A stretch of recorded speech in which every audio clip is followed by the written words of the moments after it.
दिनैनि भिडिअ'आव राकेश ब्रह्म बिथां सारा जे सासे जगायनो दैदेनगिरि सासे जगायनो पलिटिशियान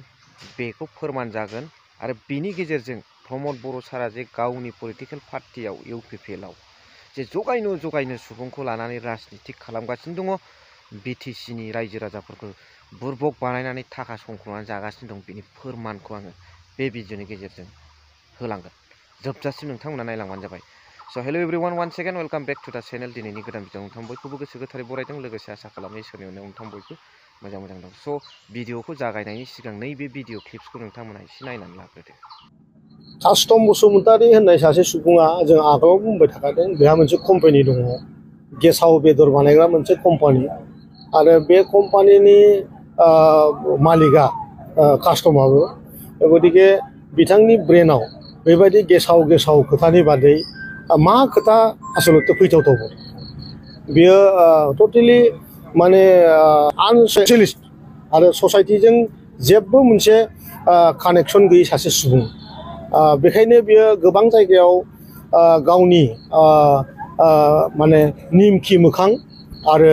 हान्टार बिनि एक्सप्रेसन हान्टार माने बेखौ जेब्लानो नुयो सासे हान्टार बायदि नुयो आरो मोखाङा नायबाथ' माने निमखि फिथाया सा दखानाव मोनग्रा निमखिया बेबायदि बिनि मोखां थ' दिनै हाग्रामा बिथाङा बेफोरबायदि मानसि साथाम बिक्रम प्रहलाद आरो कास्टम दा बे सासेयाथ' रायजोनि सिगाङाव मालाबा खोथा बुंनायखौ नुदों नङा होनबा होननानै बिथांनि स्पिचआव प्रत्येकटा लाइननि उनावनो मुद्रा दस दं बेहा प्रहलाद होननाय सासे दैदेनगिरि बिपिएफनि बिहा माने मुद्रा दस गोनां मुद्रा दसासो बेबायदि प्रत्येकटा खोथानि उनाव नङा होनबा होननानै खोथाखौ रायलायो आरो गावनो जुदि लिडार बा रायजोनाव एथ'राब माने सोंनानै नङा होनबा होननानै गावखौनो लिडारशिप लानाया बेसेबां मुद्रा दस सुबुं दा दिनै हाग्रामाया बेफोरबायदि सुबुंफोरखौ लानानैनो बिटिआर ओनसोलाव आरो खनसे दैदेननो सिमां लानाया बिराद जाम्बाफोरनि मोनसे माने जाम्बा आखुफोरखौसो देखायगासिनो दं आरोखि बेवहाय आङो मोनसे खोथाखौसो एसे माने दुखु नांदों बेनो जाहैबाय मसलपुरनि समस्ति रायजो राजाखौ बियो जाम्बा होनदों माने मसलपुराव जाम्बा मानसिफ्रासो भट होयो होननानै दा गतिके बिनि फिन साजाखौ फैगौ बिटिसि निर्बाचनाव मसलपुरनि रायजो राजाया बिटिसिनि भितरावनो बांसिन हाइएस्ट भट 50,000 भट लानानै बिनि साजाखौ होनो थांगासिनो दं बेखौ मसलपुरनि रायजो राजाया जानजि खाजोबनानै दं आरोखि बेफोरबायदि खोथा बुंग्रा खौ लानानै जों मा इयुनखौ आसा खालामजायो जों निउ जेनेरेशना मा पलिटिक्स सोलोंनानै लागोन जे बिथाङा सासे पलिटिशियान हिसाबै बेफोरबायदि जगायनो खोथा भाषा रायलायनाया मा इउपिपिएल दोलोखौ बिटिआर गभर्नमेन्टखौ मोनसे जगायनो दैदेनगिरिफोरखौ लानानै रायजो राजाफोरखौ संख्ल'नानै रायजो राजाफोरखौ थगायबाय थानाय बुरबक बानायबाय थानाय संख्ल'नानै फैसा जानाय बिनि फोरमानसो होनाय जादों पलिटिशियान हिसाबै एसे पलिटिशियान नों पलिटिक्सखौ खालाम बेफोरबायदि रावखौ पार्सनेलखौ मानो एटेक खालामो पार्सनेलि बेफोर सासे दैदेनगिरि सासे इएम पलिटिशियान बिटिसिनि बिनि खुगायाव बेफोर समायो नामा पार्सनेलखौ मा एरखुलायनांगौ दं बे पार्सनेलजों मा एटेक खालामनांगौ दं नोंहा पलिटिशियान हिसाबै बिइं ए पलिटिशियान